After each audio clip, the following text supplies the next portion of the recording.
In hierdie week se AMT John Deere graanoorse gesels ons oor hoekom spotpryse dan nou verder styg en sien ons dat dit 'n belangrike week in Amerika is met belangrike inligting wat markrigting kan bepaal vir hierdie seisoen. Als in die week se episode, so moet dit nie misloop nie.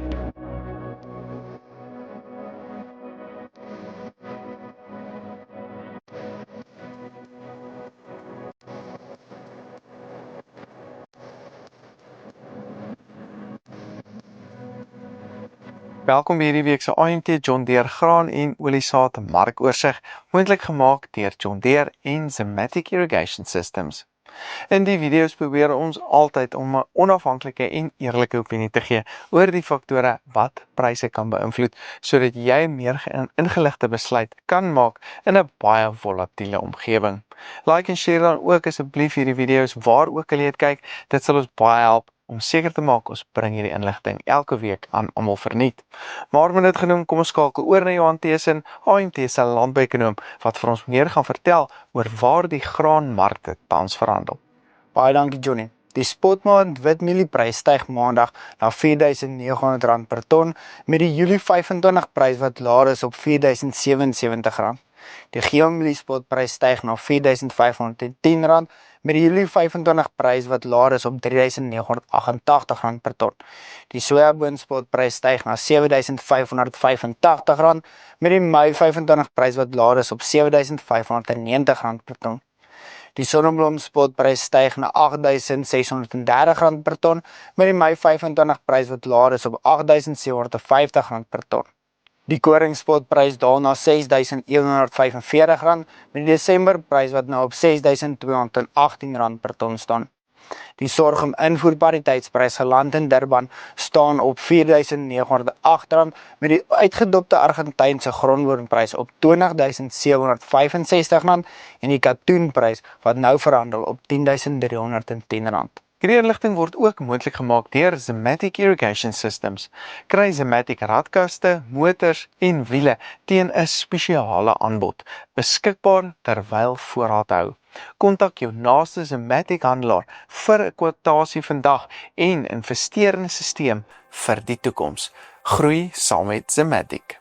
Ja, welkom by hierdie week se geselsie wat ons met Johan weer 'n bietjie gesels oor waarheen die graan en oliesaadmarkte moontlik kan beweeg en watse faktore hierdie pryse natuurlik gaan beïnvloed. Welkom Johan, altyd lekker om saam te sit. Ja, baie dankie Johnny, is lekker om hier te wees. Johan, ek dink ons fokus op mielie, ons begin by mielies. Ons het nou gesien die pryse geel net so onder die 4000, wit net so bo die 4000. Maar weer eens, ons het klomp die oeskatting wat laas week uitgekom het, wat hom redelik nou so 'n bietjie onder druk gesit het. Maar weer eens, is dit nie noodwendig, is dit nie alreeds ingeprys? Is daar nie klomp afwaartse druk reeds in die markte ingeprys nie? Ja, ek dink al die groot afwaartse nuus wat ons sien is alreeds ingeprys. Ons het 'n groter witmielie. Ons oes vir geelmielies is baie naby aan dieselfde as laas jaar. So baie van daai groot elemente wat pryse onder druk kan plaas, dink ek is klaar ingeprys en is ek verwag die mark klaar gaan gebeur. Internasionaal weet ons dat die Amerikaanse industrie verwag dat hulle daai groter mielieaanplantings gaan hê.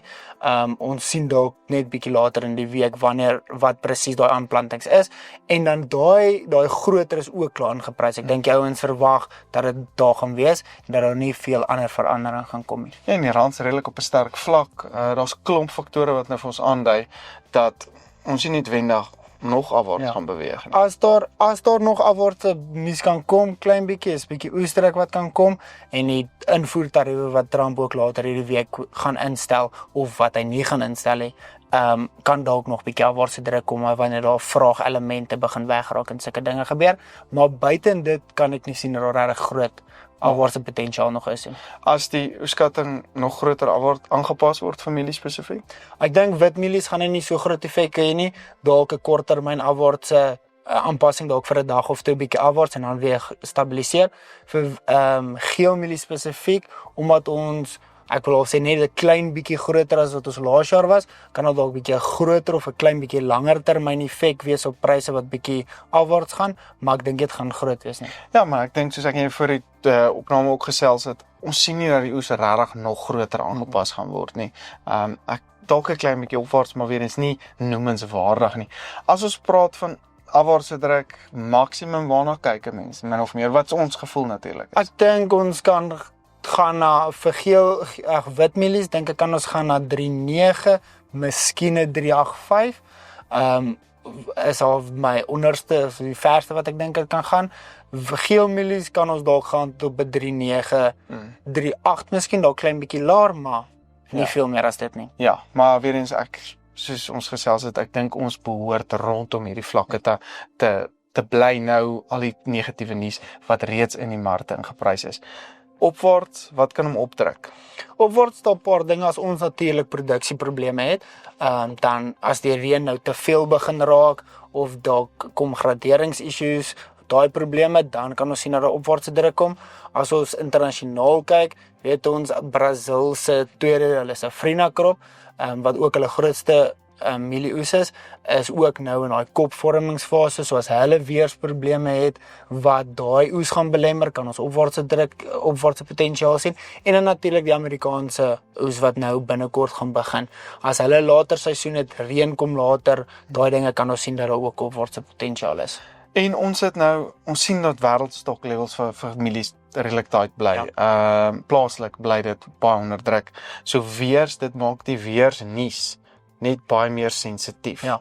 Maar weer eens, net vir my gevoel is half meer na die opwaartse kant toe. Ja, definitief. Ons weet ook saam met die aanplantingsverslag wat kom uit die Amerikaanse Quarterly Stocks Report uit. So dit gaan vir daai mark half 'n gevoel gee van okay, hoeveel mielies het ons? Hoeveel dink ons gaan ons kry? En hoe sensitief gaan die weernuus regtig vir die mark wees? Ja. Want as hulle sien dat daai voorrade nog bietjie meer onder druk kom en daai oes is nie so groot of daai aanplantings is nie so groot wat hulle gedink het nie, dan gaan weernuus redelik sensitief wees en gaan die pryse redelik beweeg as daar iets uitkom. Ja. As dit weer teen die teenoorgestelde is, hulle het genoeg voorraad, die oes die aanplantings is groter as wat hulle gedink het, dan gaan weer nie so eintlik so groot effek. Ja, kan nou 'n bietjie minder sensitiwiteit rondom dit wees. Ja. Maar weer eens, as ons by mielies bly, sien nie noodwendig verdere afwaartse beweging nie. Vir nou pryse wat rondom hierdie vlakke behoort te bly en dan na die oesdruk moontlik uitbeweeg, ons plaaslike oesdruk uitbeweeg, kan ons wel September, einde van die jaar toe, omdat die stoklevels so tight is, kan ons weer in 'n opwaartse rigting begin beweeg. Oorbeweeg sojas toe? Sojas, weet ons almal weet Brazil te groot oes. Ek dink daai is klaar ingeprys. Ons plaaslike oes is redelik naby aan wat dit vorige jare was, nie die vorige seisoen nie, maar die jare voor dit. So ek dink daar's ook nie meer veel afwaartse druk vir sojas nie. Ja, en Trump tariewe, ek weet die wêreldstoklevels, maar dis reeds ingeprys. Ja. Maar as ons sien dat die handelsoorlog nou eskaleer en daar so 'n bietjie van 'n kom ons sê van die inkope of van die invoere vanaf China gekanselleer word. Dit gaan definitief 'n effek hê, maar ek dink tot 'n mate verwag die Amerikaanse industrie dat daar van daai uitvoere na China toe gekanselleer gaan word, maar ek dink ook as hulle alles verloor, sal daai definitief 'n effek speel en sal 'n bietjie druk op pryse kry. Ja, en ek dink reeds in die mark ook ingeprys is dat hulle min of meer 4% gaan minder aanplant. So ek dink daai is redelik dan ook in die mark ingeprys. Weer eens sien nie regtig nog verdere afwaartse effek op die sojapryse nie. So vinnig oorbeweeg sonneblom toe. Sonneblom, klein mark, so 'n opwaartse aanpassing op die oeskatting gaan verseker die effek op sonneblom. Ons sien wel dat die spotpryse is redelik opgewees, maar ek dink dit is net as gevolg van voorraad wat die mark verwag gewoonlik hierdie tyd inkom, maar as gevolg van ons die laat reën wat ons kry en reën wat voorspel word vir nog die volgende paar dae, sukkel die ouens om daai sonneblom te stroop en daai tonne markte te kry, en dis hoekom ons net 'n tekort het en pryse wat bietjie opgaan. Johan, so vinnig laaste koring. Koring wêreldmark is maar redelik stil. Ons wag nog vir die kwaliteitsverslag van die USDA om te sê of het daai koring oes in of die Kansas area seer gekry en of het nie seer gekry nie. En dan internasionaal Rusland, hulle rapporteer hulle oes lyk goed, so nie veel nuus daar nie. Okay, baie dankie Johan, baie interessant opgesom. Ek dink jy ons sien nog veel afwaartse beweging nie. Een of twee wat hom so klein bietjie kan afdruk, maar weer eens ek dink nie veel nie en dan hopelik na Julie kan pryse weer begin opwaarts beweeg. So ja, baie interessante tyd wat voorlê. Ja, ons skakel weer volgende week in wanneer ons gaan seker maak om die nuutste inligting uit Amerika uit met hulle quarterly stock report en hulle aanplanting intensies ook dan deur te bring en te gaan kyk waarheen hierdie markte of hierdie faktore die markte kan druk. So baie dankie dat jy ingeskakel het en maak seker jy mis nie volgende week se gesprek ook nie. Dankie Johan. Baie dankie Johnny. Hierdie video's word moontlik gemaak deur John Deere en Zematic Irrigation Systems. Besoek ook gerus AMT se webtuiste by amtrends.co.za vir ons nuutste pryse, video's en meer gedetailleerde verslae.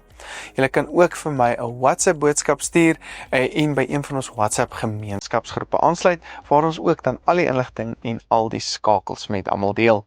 Ek is Dr. Johnny van der Merwe en dankie dat jy ingeskakel het.